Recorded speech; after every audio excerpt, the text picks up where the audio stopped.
Playing for the best possible position at Worthy Farm tonight as the festival really kicks off. Over the next 3 days and nights, some of the biggest names in the music industry will take to the stage, the highlight being the Rolling Stones. Well, our Somerset correspondent David Woodland is live there for us tonight. David, the music only just starting, but for many of us, this is already day number 3. Yes, I've been here 3 days. It feels as if I'm putting down roots. But the mud has largely dried out now. The festival proper has begun. The vaccines are about to go on the pyramid stage behind me, and on the other main stage behind that is Tame Impala. But in this seething city of 170,000 people, not everyone has been having a good time. The medical teams have been kept busy. Richard Payne has been out meeting some of the people who've fallen by the wayside. The music hasn't even begun, but for some, Glastonbury 2013 is already over. There's rarely a shortage of customers for the teams of medics who work the site every hour of every day. This call out to a man suffering a fitting attack. Just try and comply with this, yeah? Once on board, the cause of his problem becomes clear. Beers and ciders, yeah? Yeah. Jolly good. Anything stronger? Spirits. Spirits as well. Okie dokie. Sounds like you're having a good time. So you've taken some ketamine, is that right? Yeah, and you've taken some ecstasy? Yeah. Anything, any cocaine? Yeah, loads. Loads?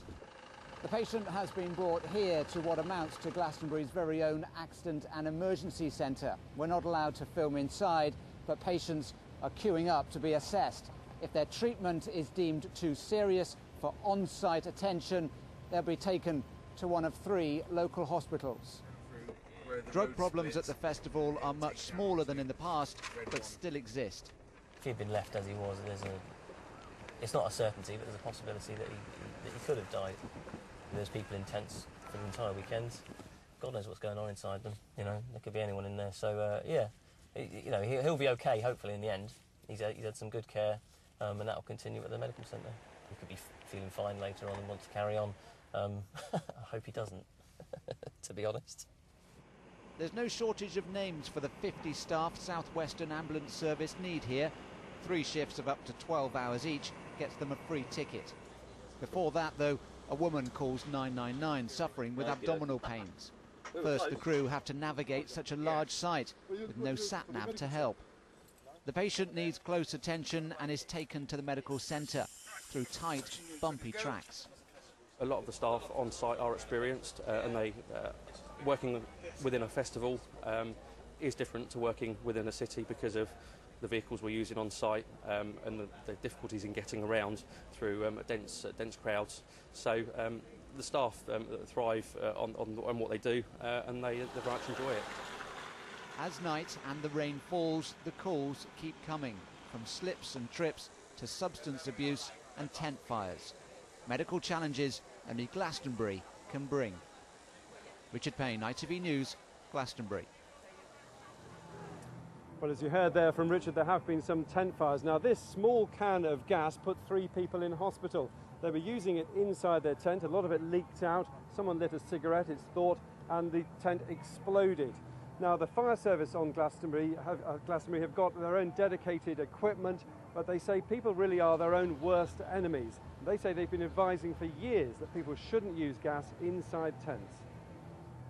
But what we found in experience is that the fire potential in a tent is so small, they're so light these days, that if one does catch fire, there's not enough heat in it to catch light to the next one. So that's the thing. And also, you might have noticed that we leave huge piles of firewood around the site. And the purpose of that is to encourage people to have open fires. Of course, when they have open fires, they understand the risk of fire. Therefore, they keep their tents a little bit further back. So in actual fact, it's a bit of a subtle ploy to keep people camping a little bit further away from one another.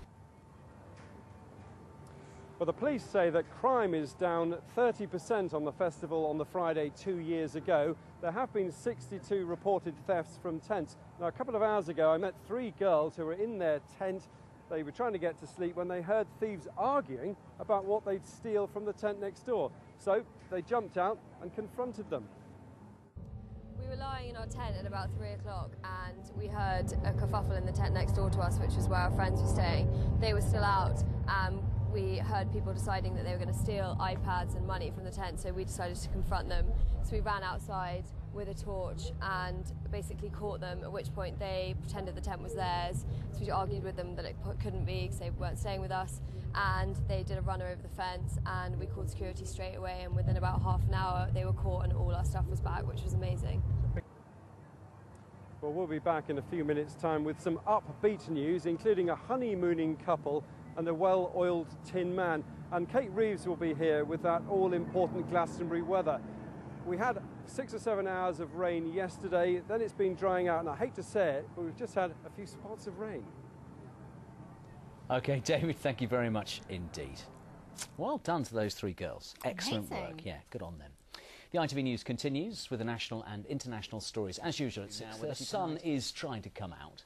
And that's good news for thousands of people there, and the rest of us for that matter, hoping to enjoy a bit of sunshine this weekend. So over to you, David.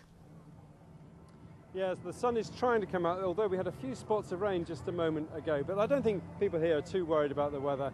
You know, nearly everyone here at Glastonbury has got a story to tell. Impossible for us to tell them all, of course. But Bob Cruz has been out and about meeting some wonderful characters, including a well-oiled tin man, a family here with a 5-week-old baby, and a couple who've come straight from the altar to their honeymoon in the mayhem. Friday at the festival is where it really begins. The music started, so has the dancing, and most people are looking forward to a date with the Rolling Stones. The Stones will be brilliant. I saw them at the O2 and it's the best gig I've seen in years. They're going to be epic. But they've got to play Shattered or else, well, I'm going to write Mick an angry email. Some are even hoping to bump into the knight of rock and roll, Sir Mick Jagger himself, who's said to be staying on the site for the weekend. If he's about, we'll get him. We'll find him where we're. If he's about. Getting around at Glastonbury amongst the crowds is never particularly easy, especially when you're trying to knock out a tune on the ivories at the same time, but that's all part of the fun. Festival fashion is all important, of course. You've got to dress right if you want to turn heads. We were out late last night, so we're just warming up and starting off, you know, so by tonight we'll be in front of the stage there, getting into it. Hopefully, if we wear chicken hats, hopefully we'll get on telly. I think you might. Well done. It wouldn't be Glastonbury without a drop of Somerset cider, and pints upon pints have been going down the hatch this afternoon. The other inevitable feature, of course, is the Worthy Farm mud. It just wouldn't be the same without it. It's obviously going to be one of those festivals with a mixture of weather, a little bit of sunshine and a little bit of rain, and so there's bound to be a little bit of this, but hopefully this is as bad as it's going to get. I can think of more glamorous locations for a honeymoon, but this is the place for Molly and Dee, Glastonbury's newlyweds. We're having a full-on honeymoon in February, but we just decided straight after the wedding to come here, enjoy it with our friends and stuff like that. In fact, we organised our wedding around Glastonbury because we thought we can't do it this weekend because no one will come to the wedding. Yeah. Plenty of people bring their children to enjoy the festival. The little girl in this sling is just 5 weeks old, experiencing the first of many Glastonburys to come. Definitely, you know, every year I think. Then she'll come here by herself hopefully one day, like, you know, without the cool parents with her. And how's this for fancy dress? The Wizard of Oz crew, complete with Yellow Brick Road. Are you managing to keep yourself suitably well oiled? Yes, would you like some? No, thank you. Come on, you'll have some. What's in there? Vodka. It's still got a bit of oil in it as well. Have a good weekend. You too. That's what everyone's here for. Bob Cruz, ITV News, Glastonbury.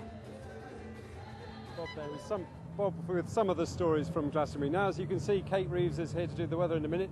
Kate's never been here before. What are your first impressions? Well, it sounds a bit obvious, doesn't it? But I don't think I've ever seen so many people in one place, and a real eclectic mix as well. Young, old, everything in between, having a great time. We had 6 or 7 hours of rain yesterday. It got pretty sticky. Are we going to get away with it? Well, you know, regular goers will remember the 2005 when we saw that awful mud and all that rain, but you know what? I think all's going to be well this year. A little bit of rain perhaps tonight, but only a tiny bit. Fear not. The weekend's looking great. Let's take a look at the forecast.